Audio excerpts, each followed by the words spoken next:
All right, I call this meeting of the Country Classical Academy to order at 6 o'clock on September 19th, 2024.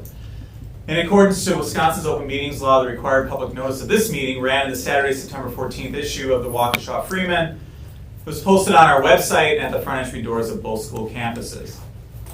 Our mission is to train the minds and improve the hearts of young people through a content-rich classical education in the liberal arts and sciences, with instruction in the principles of moral character and civic virtue. And with that, please rise and join me in reciting the Pledge of Allegiance. I pledge allegiance to the flag of the United States of America and to the republic for which it stands, one nation, under God, indivisible, with liberty and justice for all.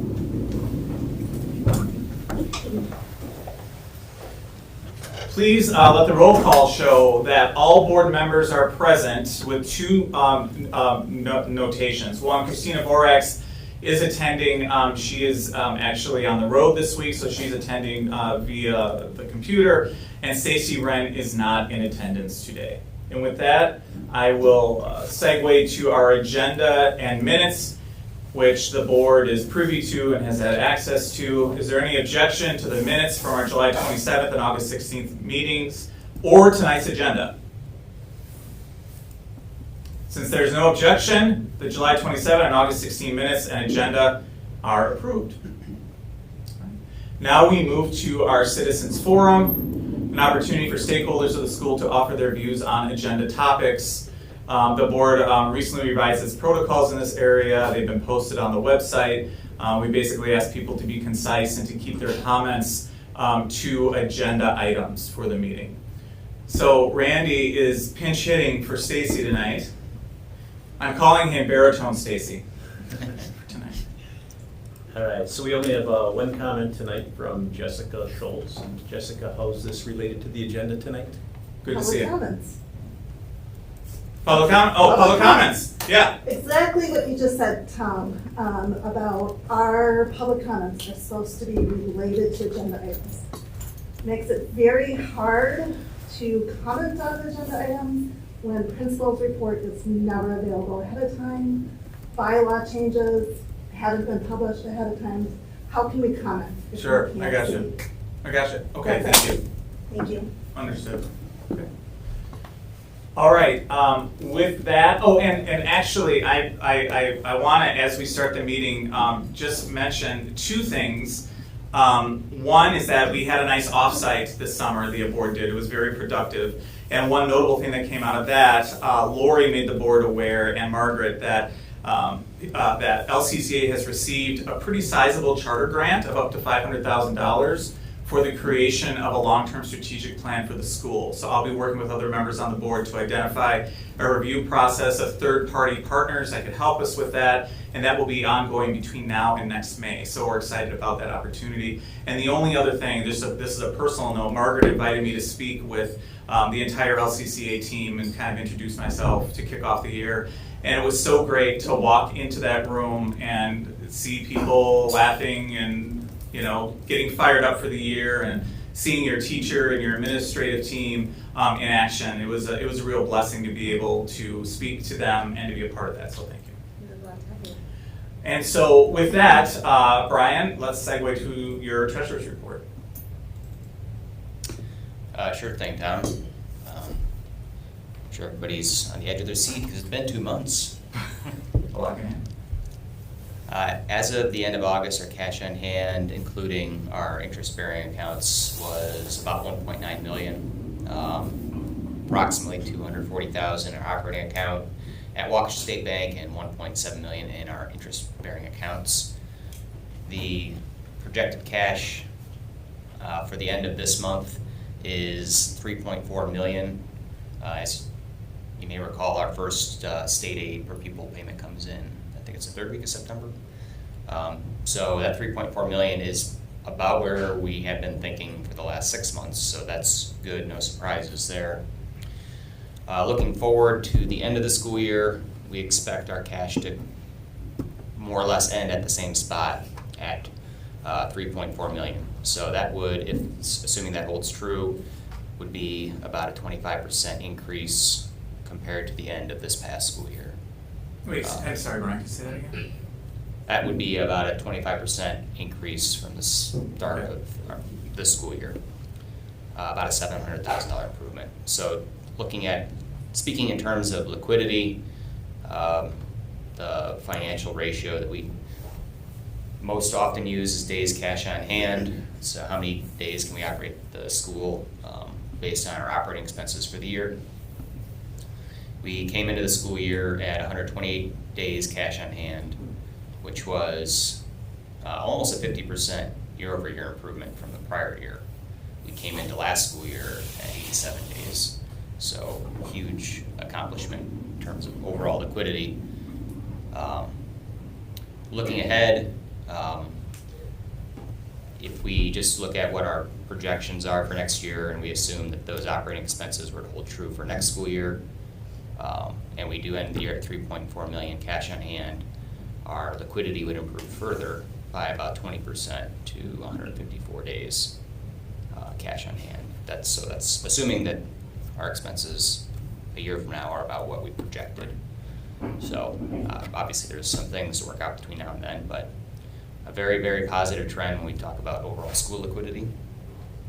On the actual to budget, if you guys are looking at that file, there isn't a comparison to budget yet, as the board hasn't adopted a final budget. So I'll just give you a couple of stats then. Our expenses through August, the first 2 months of this school year, are more or less in line with expenses in July and August of last year, a little over $600,000 for the first 2 months. If, however, you make an assumption that we approve the proposed budget of $7.57 million operating expenses, we would be about 8% of our way through the budget. So we're, it's early on yet, obviously, Right. but straight lining 2 months of the fiscal year, you'd be about 17% way through your budget. So right now we're below that, assuming we adopt the budget as proposed. I know we're gonna have some discussion on the budget here a little later, so I'll just give you a couple of highlights. The operating surplus from the preliminary budget that we reviewed in June, has improved to 6%. The preliminary budget had an operating surplus of 3%.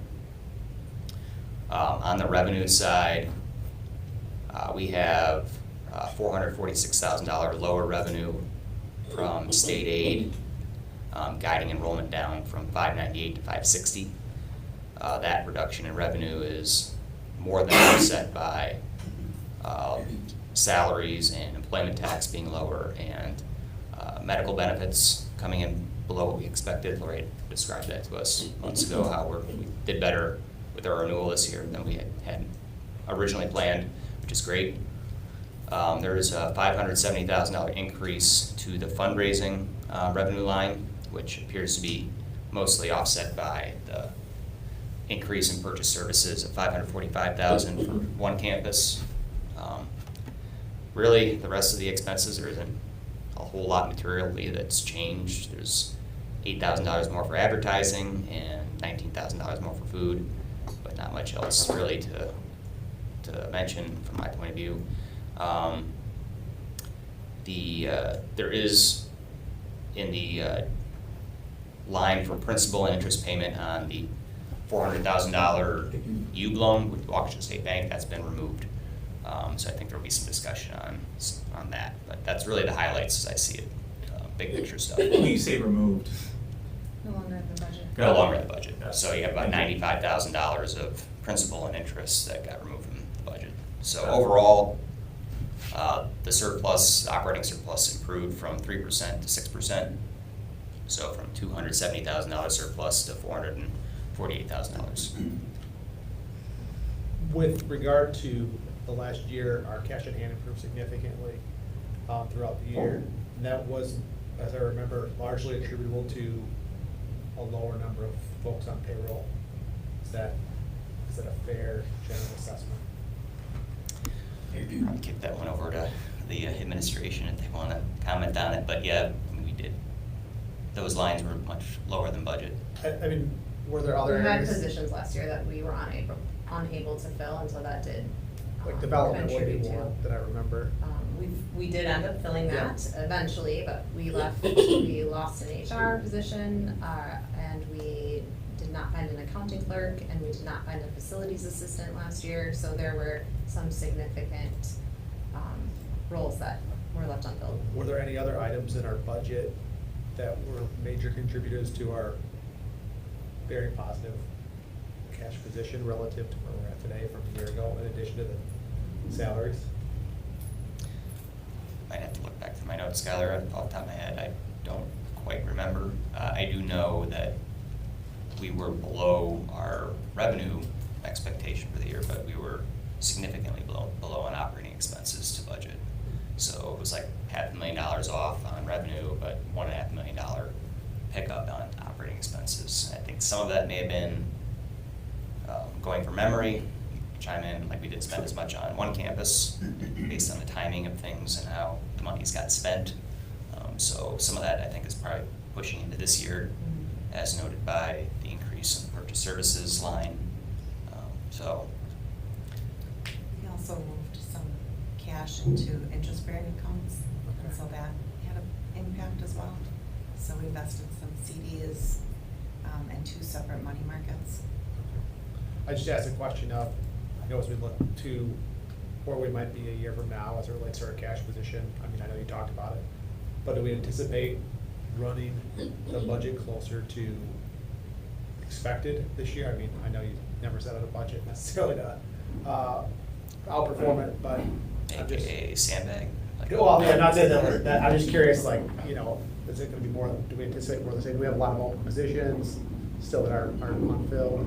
Is that trend going to continue? Yeah, that trend can continue, that's, I guess, kind of my question. We sort of have planned to kind of touch on all of that when we present the budget later in the agenda. I'm happy to share now. if you We want can to. wait, no, that's all Okay. right. Sure. Yeah. More forward looking, then this is historical, so. I'm good, thank you. All right. Anything else? Christine, I know sometimes it's difficult when you're online. You want to jump in at all?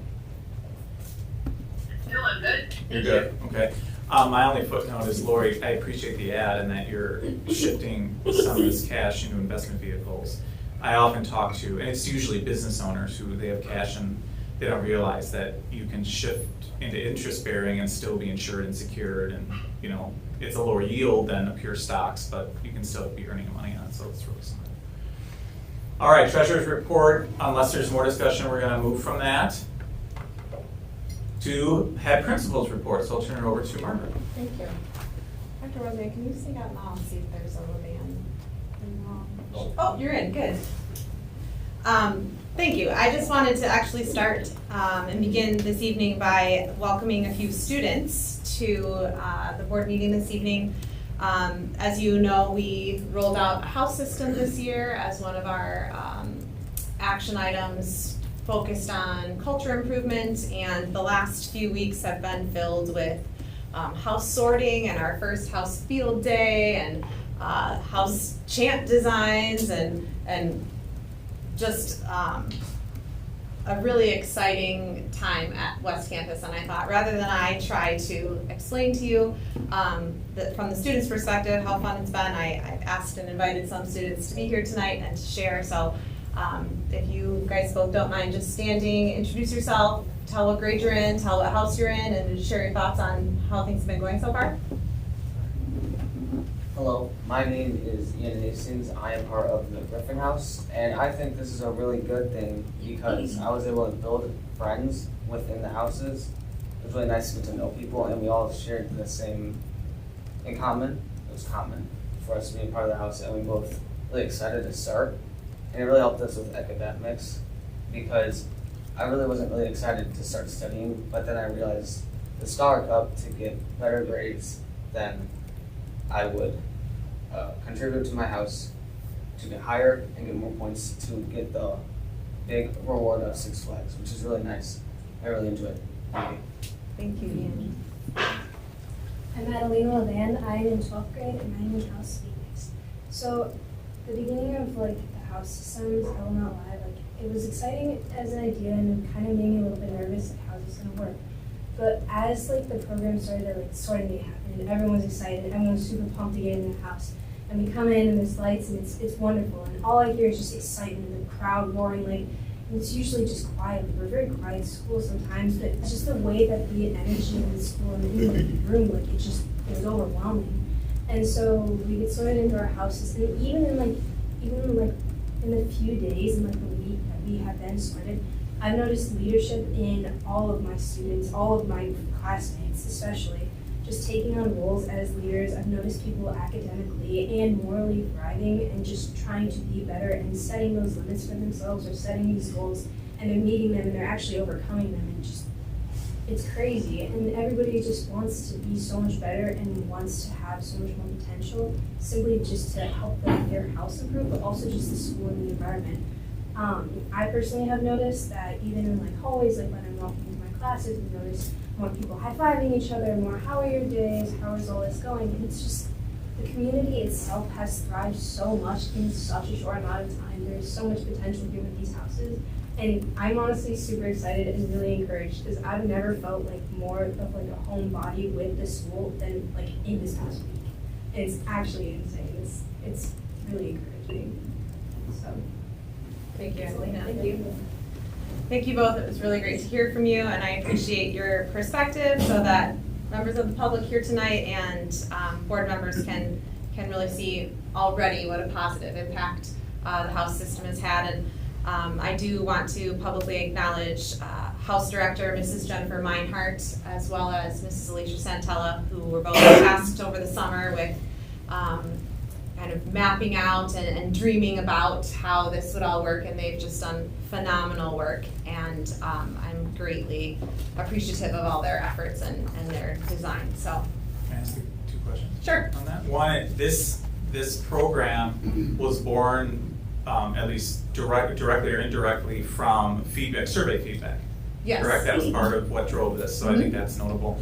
And my other question is for the students or you, what's the deal with Six Flags? What's that about? Ian just kind of dropped that. What's the Six Flags carrot here? So we get like fully expensive with the house. Whoever gets the most points at the end of the year, there are numerous events where you can get up to more points. Whoever has the most points, you get the full day with the whole house, fully expensive paid, and just go have fun at Six Flags. You also get to skip day school, so. We rolled out So the- fewer high fives that day, but Six Flags then. Got it. On sorting day, we rolled out that the reward for the House Cup winning house would be a Six Flags trip, and they responded, and then it was followed up by on a school day, and then they really responded. So it was exciting That's for cool. them.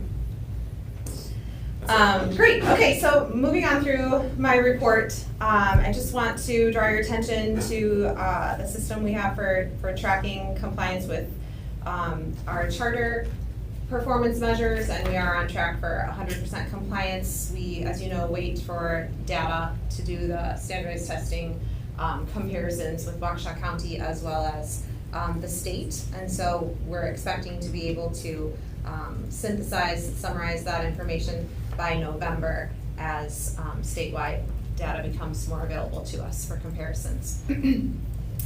Moving on to enrollment, we submitted 558 as our count on our preliminary count submission to the Department of Public Instruction. Today, we're currently at 565 with a few offers outstanding. So again, we will synthesize and share all of the enrollment data, retention data, et cetera, in October when we've settled a bit and can work with the numbers without them changing from day to day.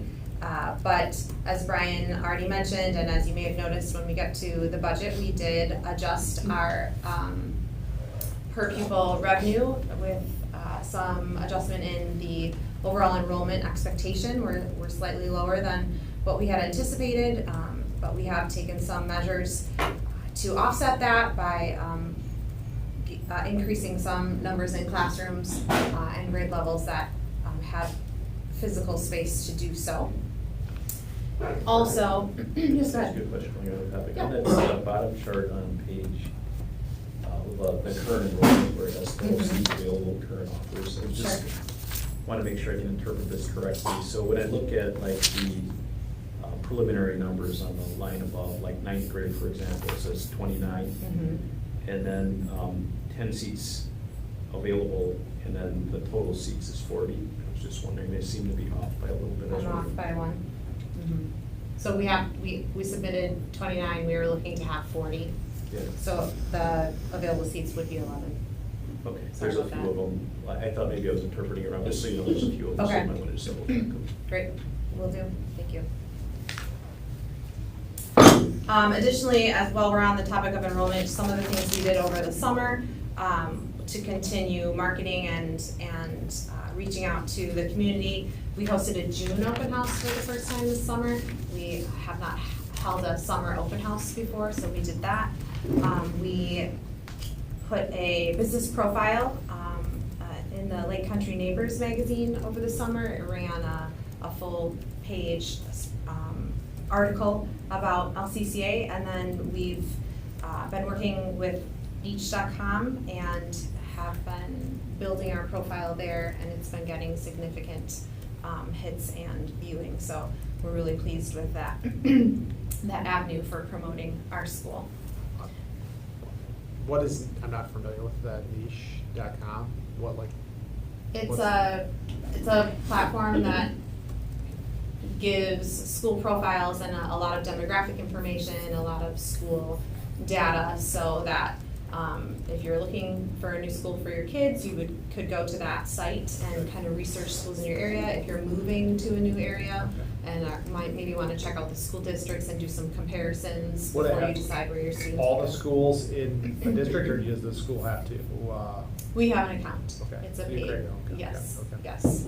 So, but lots of area schools, University School in Milwaukee, I believe, Brookfield Academy, the public, some of the public districts are on there. So it does a good comparison of the variety of different options available to parents in the area. May I answer that? Yep. Niche is a very well-respected aggregator of schools and specific things about schools. I'm affiliated with another school that has built a marketing campaign around its niche rankings on social, a strategic digital campaign, and they're getting tons of leads from it. So it's a smart idea. Thank you. Sure. Also giving you a staffing update there with a link to kind of a brief introduction to all of the new hires that have joined the LCCA team this year. You can see the positions that are filled and part of our team this year, and then also we have those same vacancies, a facilities assistant to help our facilities director manage 2 campuses, as well as an accounting clerk to assist Mrs. Kari in the business office. We have moved on a few candidates for the accounting clerk and are hopeful in that arena, but we are thinking that this year is the year that those open spots might be filled. As far as educator effectiveness, if you recall, the Wisconsin Department of Instruction requires us to utilize a certain platform. There are some choices there, but we're going to stick with the same platform that we utilized last year in order to submit information to DPI, but also manage our coaching, our observations, and our teacher evaluations. So we'll move forward with that. For professional development, just to recap the summer, we brought all of our new employees on campus for onboarding on August 14th. We had several returning employees serve as welcome ambassadors, so it was a small introduction to the faculty and team. And then all faculty and staff came back on August 19th, and we spent the week focusing on goals for the year, providing the teachers with plenty of planning and preparatory time, allowing new hires to get to know the full team, and it was a week well spent as we looked to welcome students for the first day of school. Additionally, as we look to the future in professional development, you may recall that with our first class of seniors, we're implementing the senior thesis program this year, And the students will use text from their curriculum experience as a student here, but then we're also asking them all to read The Lord of the Rings, The Fellowship of the Ring. And because that is one of the thesis project books, all faculty and staff are also reading that book, that novel this year. And when we gather as a full faculty on the third Wednesday of each month, we are splitting into breakout groups and having literary discussions about the text for our own edification, but also to equip those faculty members that are acting as mentors to seniors through the senior thesis program, to keep them one step ahead of the seniors as they're trying to support and be a resource to them. Moving into the financial report and some business office highlights. We have spent the last really 2 months since we gathered as a board working on some year-end adjustments and preparing for the audit. The audit is underway and expected to be completed by October 11th. Significant onboarding of new employees, getting them acclimated and on our insurance should they so choose, and informing them of the 403B retirement plan that LCCA offers. We brought in a representative from Francis who gave a presentation to all the new hires, asked questions, kind of walked them through what our retirement plan offers. We also completed the retirement audit in the last month, and we are expecting DPI to check in as they do with all schools who receive the Charter School Startup Grant. It's our turn on the calendar, and so there are some audit requests in advance of those meetings that we have also submitted already to the DPI. Looking at the income statement, the majority of the revenue received in August was ESSER grant monies and also enrichment and athletic fees. The expenditures were mostly textbooks over the summer as we brought in all the materials that we need for the school year, and also one campus expenses. In the bank reconciliation report, you'll notice that the bank statement for the checking account is reconciled to the ending balance of $277,851, and the money market account reconciles to the ending balance of $24,577 and some change. Many of the checks processed in August were standard monthly costs, subscriptions for the new school year, again, one campus project, and mostly curriculum expenses with some summer maintenance facilities expenses that were underway over the summer months while the students were not on campuses. If you see and look at the budget versus actual report, we've had revenue a little bit more than budgeted for school activity income, student fees, and fundraising and gifts. We've had some earnings on our investments, as Ms. Scari already mentioned, and we're 2 out of 12 months into the fiscal year, and our salaries and benefits are trending appropriately there. Just a few other things. Effective on October 1st, in 2024, the fixed asset threshold will increase from $5,000 to $10,000, so we will need to revise and edit the accounting policies and procedures in order to update that item within that policy. And as Tom already mentioned, with the waiver cohort grant, we have been awarded an additional $500,000. When we discussed the budget, we did not include that in the budget because, as I've mentioned before, there are parameters around what those monies can be spent on, and so we are still working on determining what we can spend of that $500 and what we can claim. One example is the strategic planner, so that we're still looking at what's allowable there and what's appropriate for us to claim. Is that for this school year? I can't remember. It is for this school year. Everything needs to be purchased, claimed, and received before the end of this fiscal year.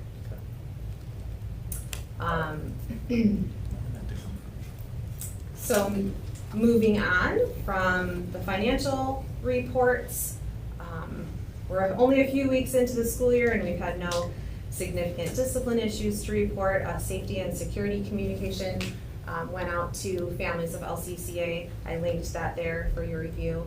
if you didn't receive a copy. And our athletics program is also underway. We're having a great fall season already. 7 runners are competing in cross-country meets. We are cooperating with University Lake School again for some 7th and 8th grade athletic opportunities. And if I can provide a little teaser to the October meeting, I will have some very exciting news in regards to our WIAA membership status and our conference status and our a wider variety of athletic opportunities at the October board meeting. I'll be able to share all of that with you. It's very exciting. Our enrichment classes are up and running again for this school year, including service club, a hiking class, chess, the theater will be Beauty and the Beast this fall, martial arts, some soccer, and some national junior classics leagues. All of those things began September 9th. Moving ahead to the next page, page 7, I just want to draw your attention to some things that are going on within our relationship with Hillsdale. Several of our teachers attended the summer conference, as I reported at the previous board meeting, and our new teachers are attending some of the monthly opportunities that the Hillsdale coaching team provides. We are in discussion with the team about a possible campus visit again this year. We've invited them and asked them to come. We love to have them. The teachers appreciate all the support they receive when they visit in person, so we're working on coordinating some dates on the calendar for a potential visit by the teacher support team.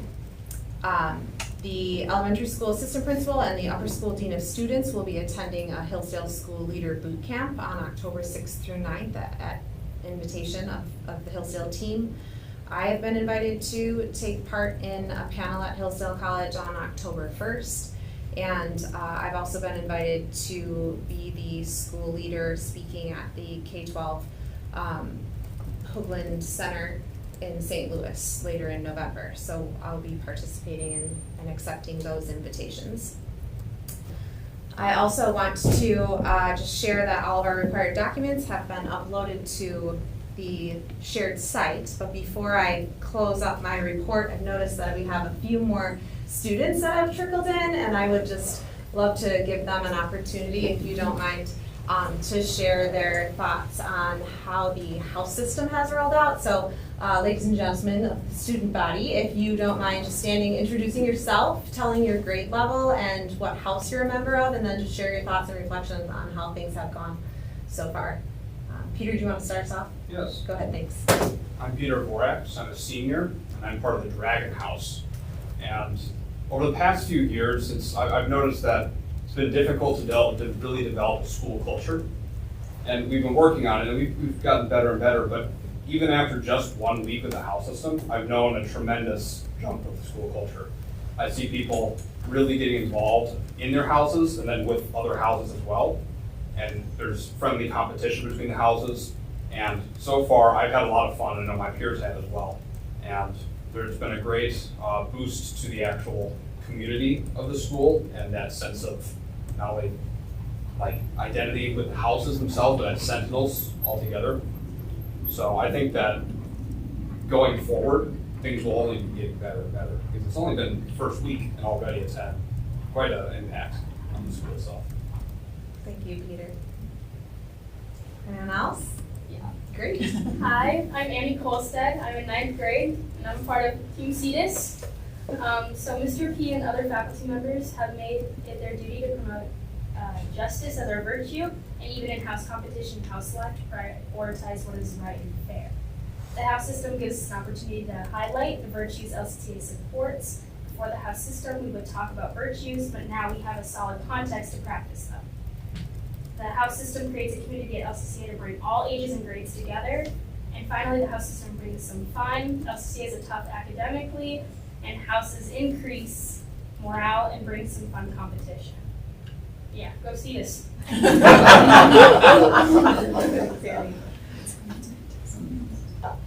Hello, I'm Ava Shanahan. I'm a junior, and I'm a part of the House Pegasus.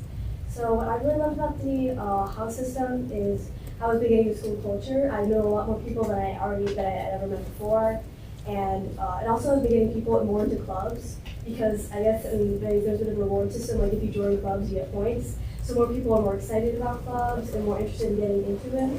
And I also found that a lot of people are working a lot harder academically, because it's supposed to support the whole group. So they're all really enjoying like just supporting the whole group and just getting to get everybody together. I really think that's really good. So.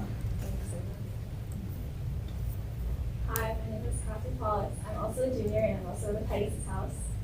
And I feel like when you go through the hallways of LCCA, you see a lot of faces, you recognize the faces, but you don't get to know the people. I think the house system is a great way to get to know the people in not your grade level. I think it's really creating a good community throughout the school, and I think it's going to make a really fun year. Thanks, Katya. I'm Peyton Morris. I am a junior as well, and I'm in the Sphinx house. Sorry. And before even this, when that first got established, the house system, I've never really experienced anything that has such an impact on school culture. I've been to a lot of different kinds of things, like homeschooling, things like that. There's never been this kind of thing in my life that makes me think about wanting to physically do something to help a small community. It does can directly affect how things can be more enjoyable, which I think is a great opportunity. And also, I had no idea how the students are putting more effort into coordinating things. I think that's a wonderful thing. So, yeah. Thank you, thanks. Did I miss anybody? I really appreciate you all being here. Thank you so much for representing your classmates and your peers. I'm proud of you.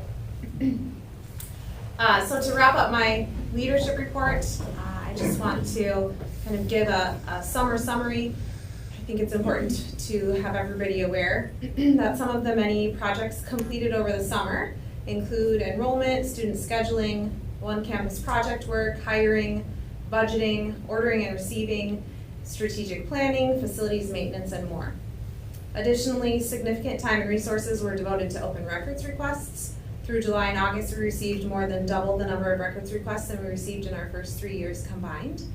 Almost all of these requests came from anonymous email accounts, and the substantial and unexpected burden upon administration cost a significant amount of time and money. And this approach to seek information, utilized by a small but persistent minority of our school community, has taken a toll on our administrative and leadership staff. The school was compelled to use legal counsel in these matters, resulting in an unplanned cost of approximately $21,600, putting additional strain on the budget. Additionally, a special education or IDEA complaint was filed with the DPI in June, and a complaint to the Department of Financial Institutions was filed in July. LCCA was found to be in full compliance, and no corrective action was deemed necessary by the DPI in response to the IDEA complaint. And likewise, no corrective action was required as a result of the DFI complaint, and the case was closed. So I just wanted to make sure I brought those items to your attention, though I know I've kept you aware of those things throughout the summer as well. And that concludes my report. Any questions or comments, discussion? I think the house system sounds like it's getting a lot of great traction. That's really exciting. It's exciting. Yeah, I'm very encouraged by that. I mean, it's great to have all these students here being so excited about coming to school, right? It's awesome. That's great. And maybe Six Flags. Anything can happen. You never know. I mean, you might get a bill for it. I mean, you never know. Right. So, I mean, just thinking about big picture stuff as we look at the long haul of the school of cultures. I mean, really in any enterprise, cultures. Like, who was a famous person that said, "Culture eats something for breakfast"? I can't remember that. I don't know. Sounds good. Yeah, whatever, right? So, I'm super encouraged by this. I know you mentioned this, Tom. This is one of the things you're implementing as a result of the survey, and retention of our students is super important to the long-term health of the school. we want, it's not just them, it's their siblings, they get excited about it, and I'm really interested to see how it flows down into East and, how they look up to the older kids that want to be part of it. So, I mean, that's the DNA of the school, so I'm really excited. And, I have 4 boys at home, and they don't always talk, so when I get excited about stuff and they talk, it's great. Yeah, I really appreciate the students who are here tonight. And with respect to open records requests, the board is aware of these and has been copied on these. I'm troubled by the $22,000. Where does that money come from? Operating budget. Operating budget. So, and it's my understanding that there's been significant inquiries and review by the state and third parties. In any case, has there been any corrective action recommended? So is it fair to say that the reporting back on these is that the school's being run in a positive, responsible, productive way? I think you can, yes, summarize it that way. I'm just trying to kind of bottom line this, because what has been an outcome is affecting the financial, making our finances more volatile. And so that's very unfortunate. So this is really good, good feedback. One of the things that one of the inquiries spurred was a meeting with our authorizer, and it was a really, meeting with Paul Farrow and his team was just really encouraging. They were very positive about the school. They understood the situation, and we actually, I'm glad that this is on your report, because just this week he sent us a letter that I'd like to read. It was great to meet with you and the team to discuss issues facing the school and continue building upon our already strong level of open communication. I appreciate the time you took to meet with me. During the meeting, we discussed the concerns of some members of the LCCA community regarding the school's compliance with certain provisions within our charter agreement. I want you to know, and those individuals to be reassured, that we actively monitor the school's compliance with the terms of our contract through your school leader report, meeting minutes, documents posted on our SharePoint site, one-on-one meetings, and other communications, and are very comfortable with the lengths the school has taken to comply with our agreement. Although there may be slight operational changes that need to occur from time to time, we have no concerns that would warrant corrective action. I hope this email helps alleviate any concerns that members of the LCCA community may have. Sincerely, Paul Farrow. So kudos to you and the team.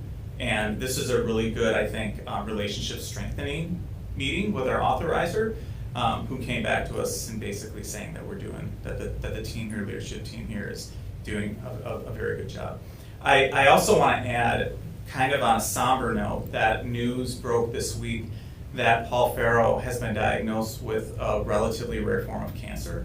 So I ask everybody to keep Paul and his family in your thoughts and prayers. Please pray for him and his family and for a speedy recovery.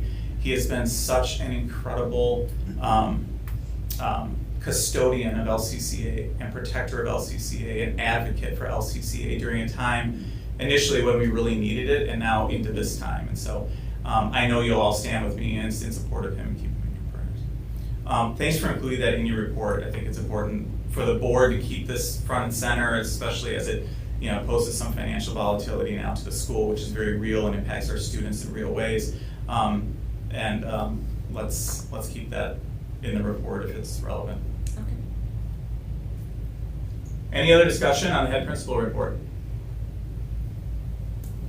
Okay, we only have one real, oh, I'm sorry, Christina, do you have anything?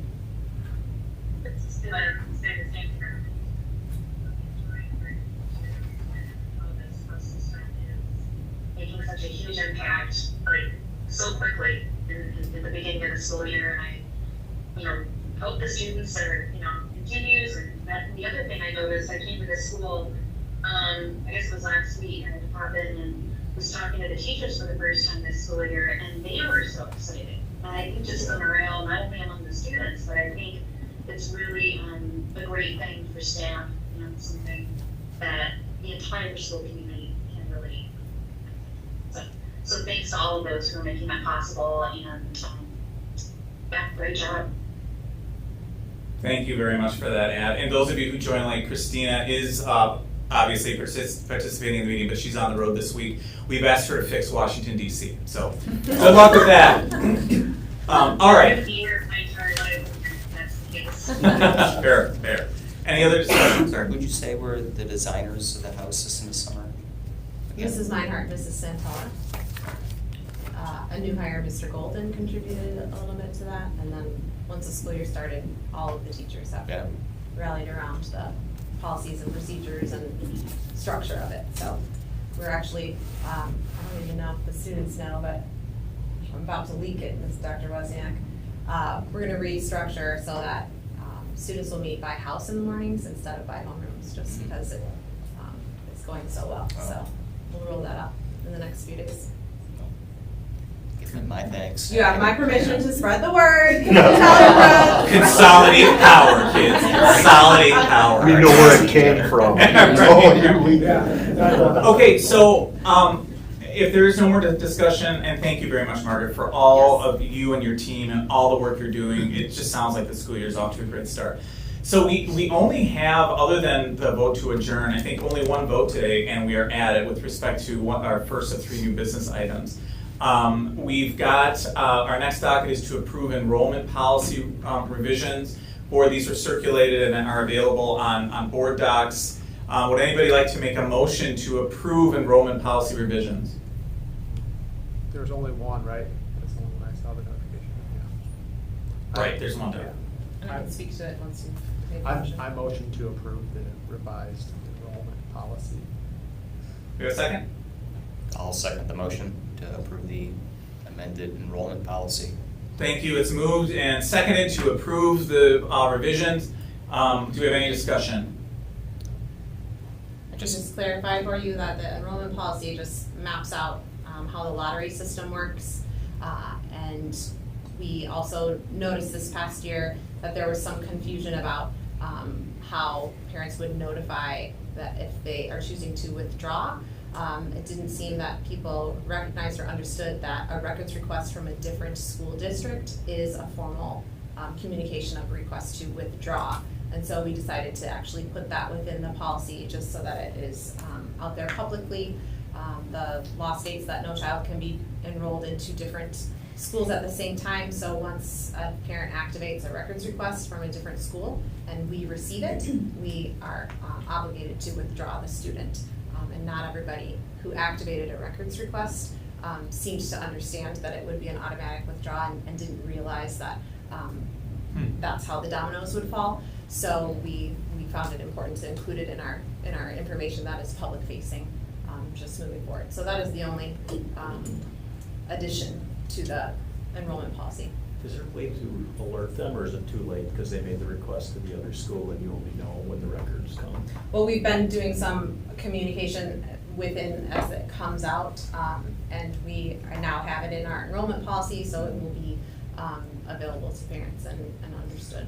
Have you run into any situations where you get one of those requests and people said, I didn't mean it, I didn't mean to, I want to stay, and that creates issues? That was my question. Yeah. We have, I would need to double check with our registrar on that, but there were a couple where we then reached out to the requesting school and asked for a little bit of time to clarify and confirm that a withdrawal was actually the parent's intent. Okay. Whether or not it turned out that they ended up declining the original records request and remaining in LCCA, I don't have all those details, but it seemed appropriate to make sure that we had a statement in our enrollment policy that would equip parents to understand how that situation works.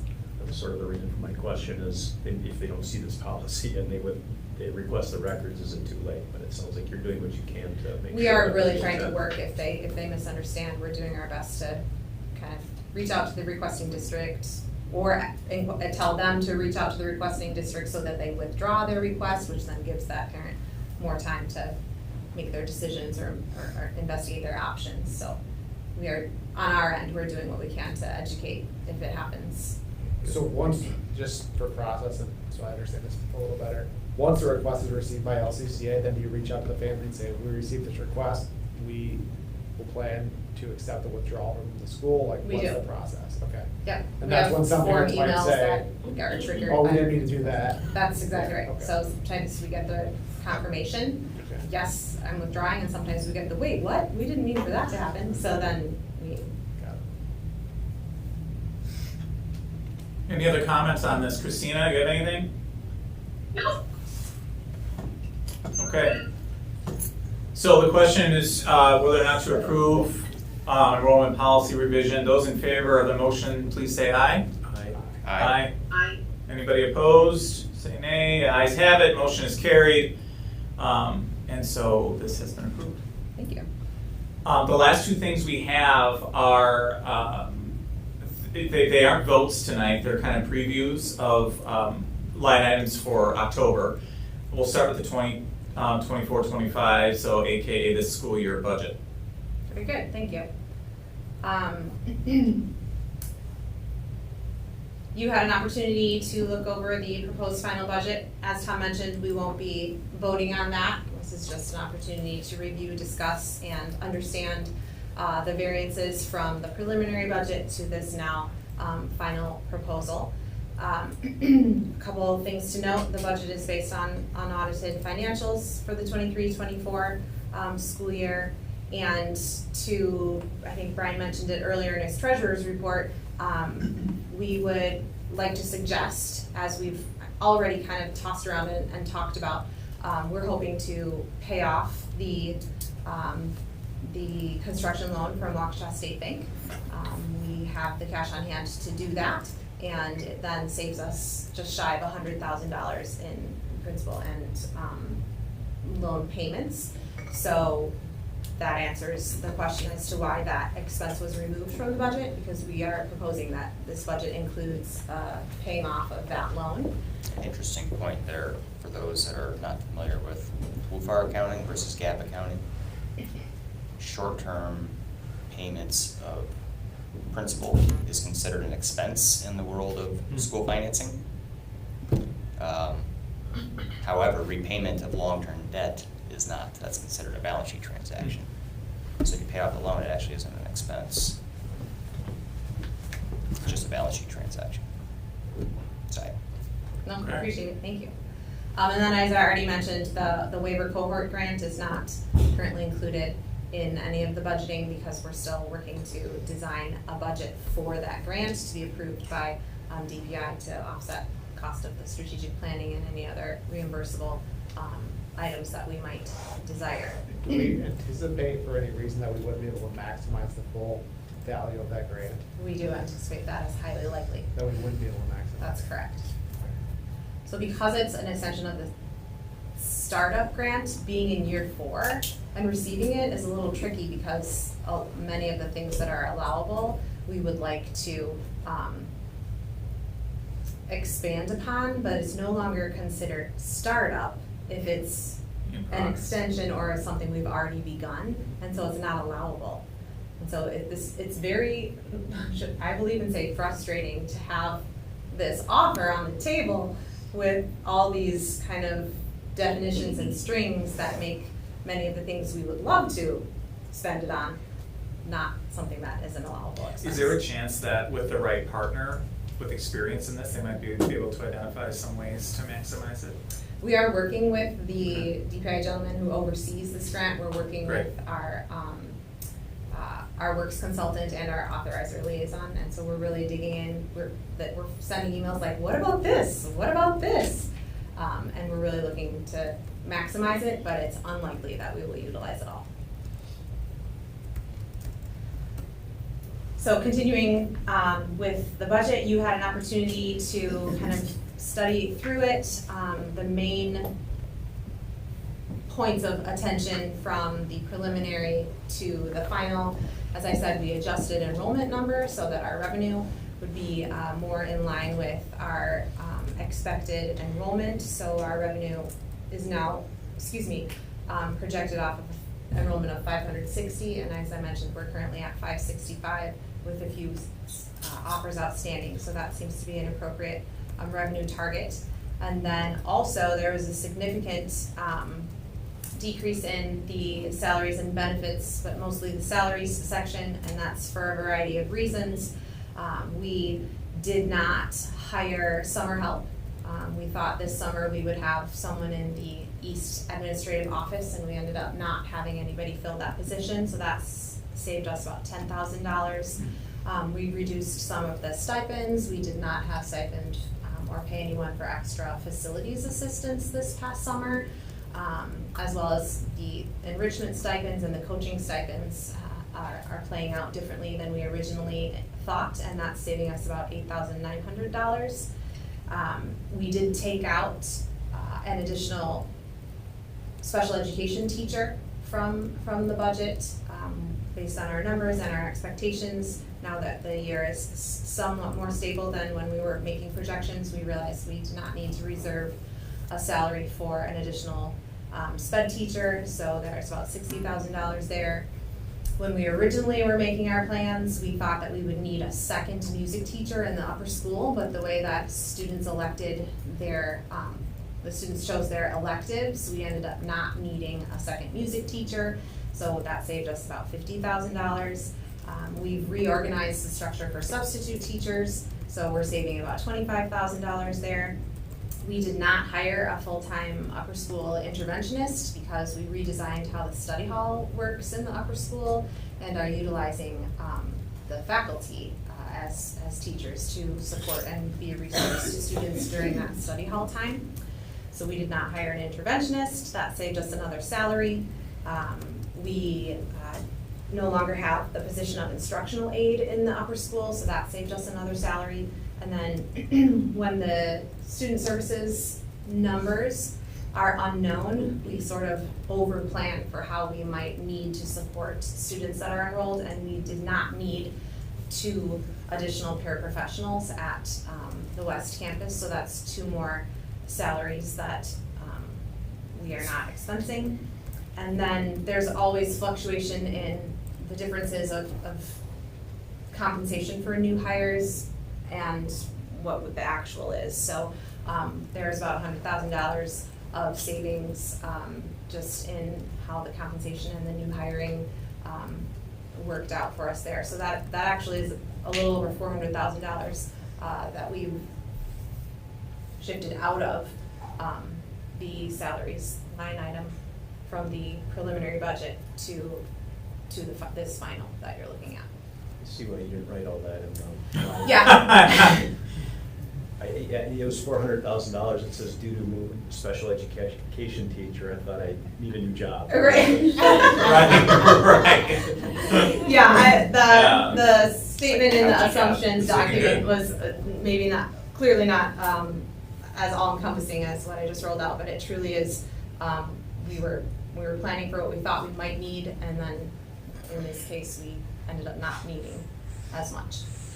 So this is my first time going through this exercise with the budget. Do we typically not finalize and approve the budget until after the school year starts because of the enrollment fluctuations, or have we done it at different times in different years? And what does that look like? Within the education arena, the budget for the school year is approved in October. Okay. That's sort of standard across the board.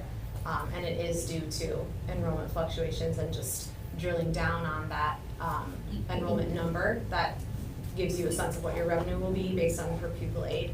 And so October is really the time that it's best to approve, because our student preliminary count was submitted, but then our 3rd Friday of September count, which triggers the first payment in actuality that we receive from DPI. That number is averaged with our January count date submission, and then at the end of the year they reconcile it all. So it makes sense to wait until October. Yeah, we have in our accounting policies, and we kind of fine-tuned this over the first few years, but it's kind of a 3-step process. The step 1 is in February. There's kind of that first outlook of next school year when they need to develop a salary and benefit budget, so they know to extend renewal contracts to teachers and who do we need to hire, right? And then in June, we see a preliminary budget, which outside of enrollment, I think it's like pretty high confidence. Yeah. So it's interesting to hear the details from you, Margaret. Appreciate that. all the fine tuning that probably happens like over the course of the summer, really.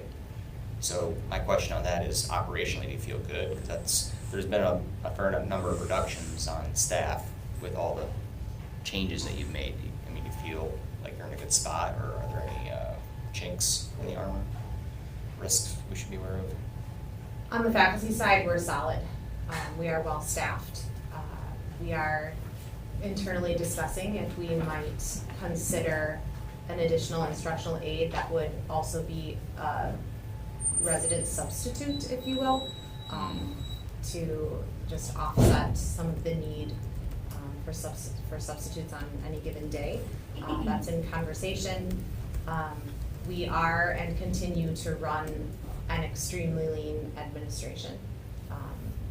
The accounting clerk for the business office is an absolute necessity. We could really use someone to take the HR hat from Mrs. Kari.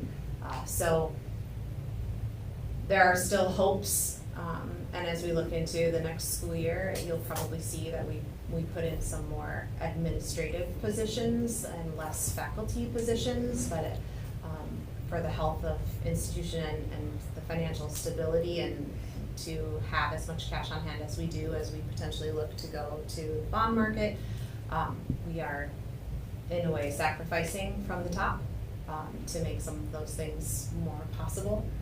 But that would be where, if you're asking where there are chinks in the armor, it's on the administrative team. Appreciate that. Any other discussion points? I just had a couple questions. On the interest, I know in nonprofit accounting, it's principal and interest. What was the interest on our loan we're talking about paying back? Just roughly. I think we're at like 5.5% or 6%. And it- I is it- can- It's I can tell it's you. right around there. Is it a fixed Yeah. rate loan? Yeah. Yeah, it's for 5, it was a 5-year loan. Okay. And then the other question I had was on our earnings side. You know, I know interest rates in the short term are coming down now, and we have some CDs and things like that. Has these been factoring in rates coming down, or the fact that we have a CD and we're locked up for the year?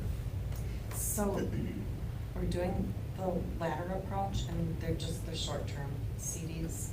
So there's 6, 9, and 12 months. Okay. And so far, I haven't seen a dip in the rates, but I would expect that it would. So the next ones that come due are in February, so I think that's where we're gonna see. Okay. And then we did, there's a money market, it's a treasury account through Edward Jones. So it's really an investment, but you can say it's a money market or what have you. And so that seems, the rates are holding pretty nicely. So I'm hoping that kind of stays So- there, where we can always move Sure. CDs into that money market. I mean, it's not a big amount for, relative to the budget. I just, you know, with the Federal Reserve sort of on this reduction cycle, you know, the projection is another 0.5% we had this week, another 0.5%, and then another % next year. So it'll just gradually come down, and those are pretty tied to the shorter term rates. So that's why I had asked the question, but I don't think it's enough that would impact the budget here. The other question I had on that was the $500,000 one campus soft cost. If you explain that, I can't remember what it is. So where we increased the donation and fundraising, Yes. that line item. So we have intention and a plan for our director of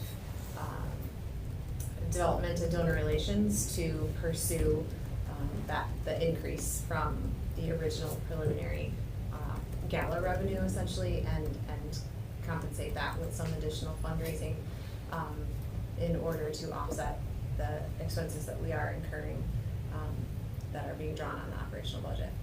Okay. So she does have a strategic plan and an approach to increase and receive donations. We're looking at grants, we're looking at not-for-profit organizations that are interested in charter schools and school choice, and she's targeting and drilling down into those arenas and looking to make requests and application if necessary to receive some additional gifts towards our fundraising efforts. And then I'm assuming in typical Margaret style, that's less than you think you could actually do based on the plan? I do like to be conservative in targets, so possibly, but I think it's wise and prudent as it is, as a reasonable goal. I agree. Thank you. Is this a written strategic plan? Would it be possible to get a copy of it to see what all the plans are? I mean, we're discussing capital campaigns, I'm assuming. As you know, our MO has a little been in recent years to build the airplane as we're flying it, so it's in draft form and development form while also being initiated. But I can certainly speak to our development department and get our working draft copy to you in the near future. Any other comments on 6B? Just kind of like a 50,000 foot. I mean, I appreciate the sacrifices at the administration level to operate lean, and that's why I asked if there's chinks in the armor. That's sustainable for only a finite amount of time before people get burned out. So just want to keep a pulse on that somehow. And again, I'm encouraged by what students are going now. Looks like, but They've got homework. I'm encouraged by everything that was said today. That's great. I don't know how much of the salary changes were a result of anticipating a reduction in enrollment versus things we already kind of were working on just organically. But it'll become more difficult to pivot on that kind of thing as we get bigger, right? So continuing to retain students and improving that retention percentage, I think is really important to the One Campus project.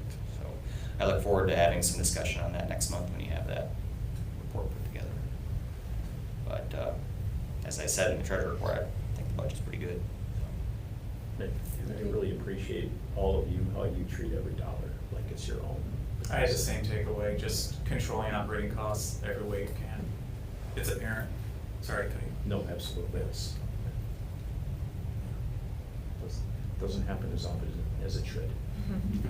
Oh, I guess a tactical question about the cohort grant, since none of that's going to be contained in the budget.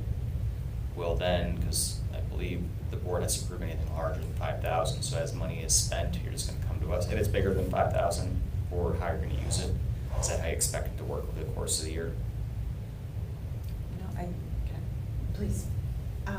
So once we have the grant figured out and what we feel that we can be able to draw from the 500,000, then we'll bring it to you, to the board. And then we'll get it on the budget. If it get approved, it'll go on the budget, I'm sorry, I can't talk. And then you'll be aware of the line items and the expenses, and then it'll go through there, just like the charter, what we do with the charter grant. I'm just saying, I don't think the board officially has to approve anything that's larger than 5,000. If it's not, so just being made aware is good, but we'd have to know about every little penny, I don't think. Right, once we budget for what we know we can spend and receive reimbursement for, if it's done before October, we will, maybe before you approve the final, we'll come to October with the additions or changes made to the budget.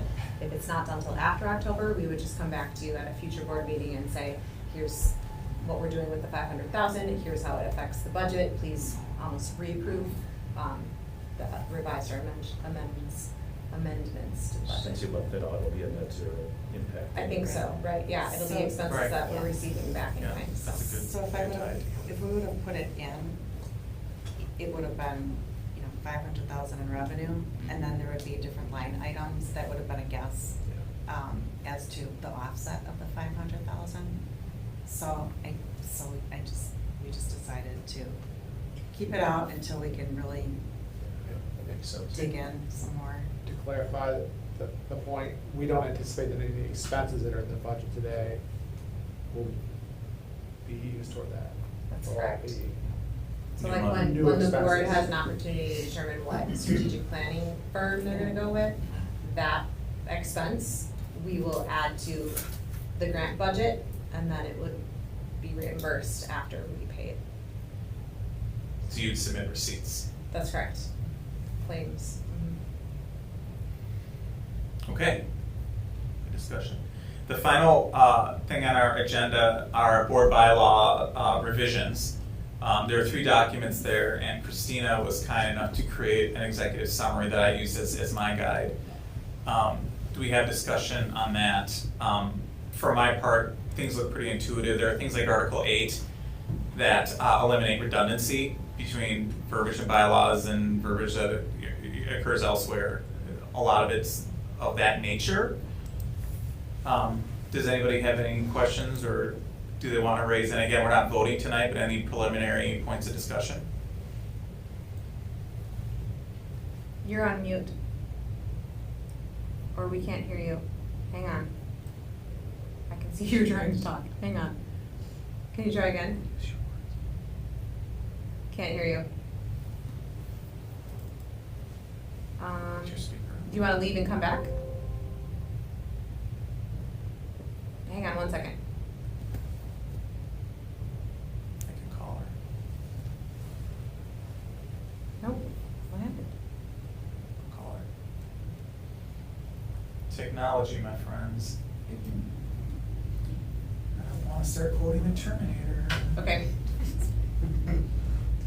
See, only 3 people know. It's scary.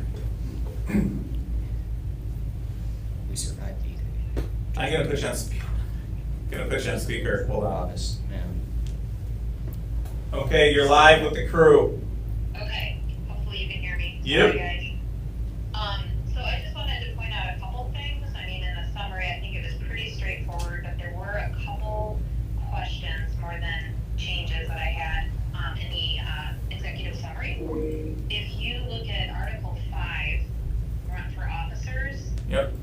5.3 on page 3. Okay, there's under D as in dog and F. So D is, talks about preparing an annual report for the board or delegate this to the school leader. So that's just something we need to think about that we should be doing in terms of having an annual report that is done and what's included. We haven't been doing that, so we need to start doing that. So Christina, just to be clear, is that technically a miss right now? Right now, it's a myth, yes. So Okay. it's just something that, and that was a question I had for Skylar a while back, is this something that we should be doing or not? And in talking to the attorney who originally wrote our bylaws, he said I would keep it in there. And it's just, it doesn't need to be anything super complicated, but just sort of highlights, I don't know if it's all financials or what it is, but something we should, think about and what needs to be in it. Can I contribute a thought to that? The line that says, or delegate to the school leader, my team is currently working on an annual report, so we intend to produce one. Oh, well, there you go. So, just so you know. That's all that. Okay. Perfect. Great. And then, this was a question, and Brian thought it might be the auditor that does this, but sign the annual Wisconsin Department of Financial Institutions report. Is that a audit, an RPB thing that they provide to us? And if you don't know right now, that's okay, but it's just a question that we just need to clarify what that is. My recollection, and I'd have to look back at the notes, one of us has signed off on the audit report that is generated. Okay. I can't remember if that was you last year or if that was me. I'd have to look at my notes on it, but one of us signed off on it. As we work to close out this year's audit, would you like us to inquire of our auditing firm exactly as? Yeah. Okay, That would be great, just to double check. we can do that. Okay, thank you. Yep. And then if you go down to Article 7 on meetings, 7.1, which is on page 7, we talk about an annual meeting, and in the original bylaws, we said we would have an annual meeting every August, which obviously we do not have a meeting in August now, so we need to think about changing our annual meeting and which month do we want it to be on, and essentially, I mean, an annual meeting, my recommendation would be one thing we will start doing is electing So every board member has a 3-year term, but then our board president and vice president, if we want to, we invite or nominate someone for VP, as well as treasurer and secretary, all those positions we should be electing them every year. So it doesn't mean that they have to step down after 1 year, but we should just give them the option of saying, do you want to continue as president or should we nominate somebody else? So that should be done in an annual meeting. And so the question is, do we do that in January or do we do that in July? What does the board think? I mean, based on what Brian just shared about the budgeting process, it seems that January makes a lot of sense. Before the February deep dive starts. Yeah, January, I think we're getting heads nodding on January. Okay, that's great. So, so those are my main questions. And then, I guess the only other last one I see here, and it's something that we just need to figure out before we finalize this, is Article 10, indemnifications and insurance, where we talk about liability insurance. And it states that the corporation shall have the power to purchase and maintain a minimum of $1 million of general liability insurance. And a couple board members thought that might be a little bit low. Is that? And I don't know what that should be. I would talk to whoever our commercial broker is on what's appropriate for a school of our size. And get a handle on what that number actually is. In the bylaws, I'm not sure that we need to list. I mean, this is a minimum of $1 million. I'm not sure that we necessarily change that. Right. But I just think that we should obtain coverage in the amount that is appropriate for a school Commensurate. of our size. Yeah, I mean, if this number was year 1 and now we're year 4 and we've grown, yeah, that makes sense. Christina, can I recommend you also check the charter agreement? It's possible that the charter agreement has a minimum expectation that the authorizer requires of us. Okay, yeah, we'll check that too. Okay. Thank you.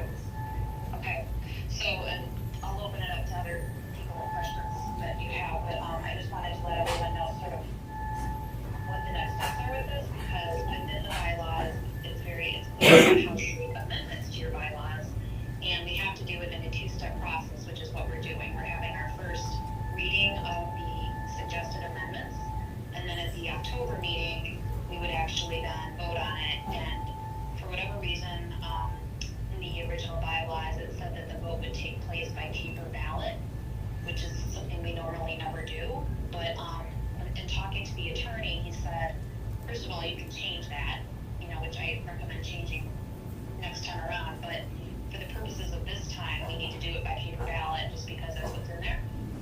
So, what we can do in the future is just, it's been changed in there where we do a vote, and the board does a vote, and there's a resolution. Right. Where everyone signs it.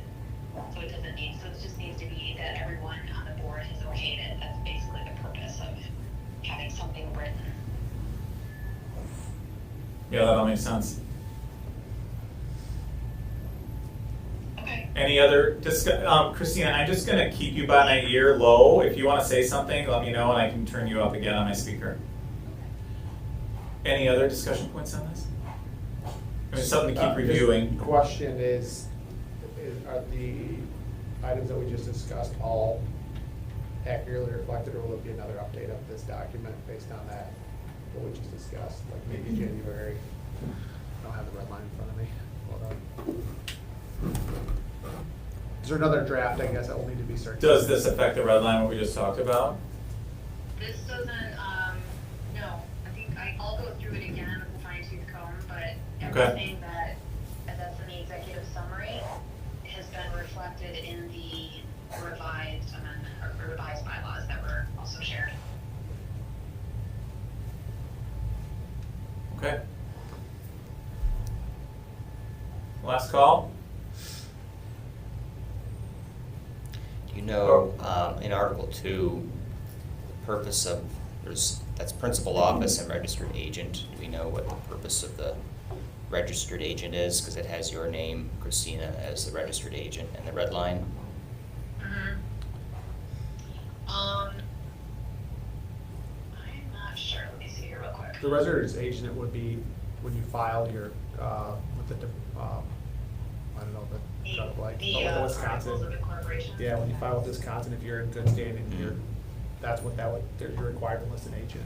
Does a registered agent have to be a current board member, or just that's the way the I don't know for schools. entity was set up? I don't know for schools that necessarily has to be. For corporations, it can be like an attorney, or you can designate like a company to do it, you pay them a fee. I see. But for a school, I don't know the answer to that. Okay. I imagine it could be, the principal, it could probably be the board chair, but we'd have to double check that. Okay. Yeah, we'll double check that for sure. And if it affects the red line, can you just let us know? Yep. Thank you much. Okay, with that, we move to the last point of our agenda, which is adjournment, unless this is final call. Would someone like to make a motion to adjourn tonight's meeting? Motion to adjourn. A second? I'll second it. All in favor, say aye.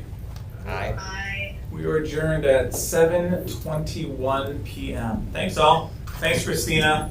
Thank you guys. Let me know how it goes saving democracy. Okay. Shake it.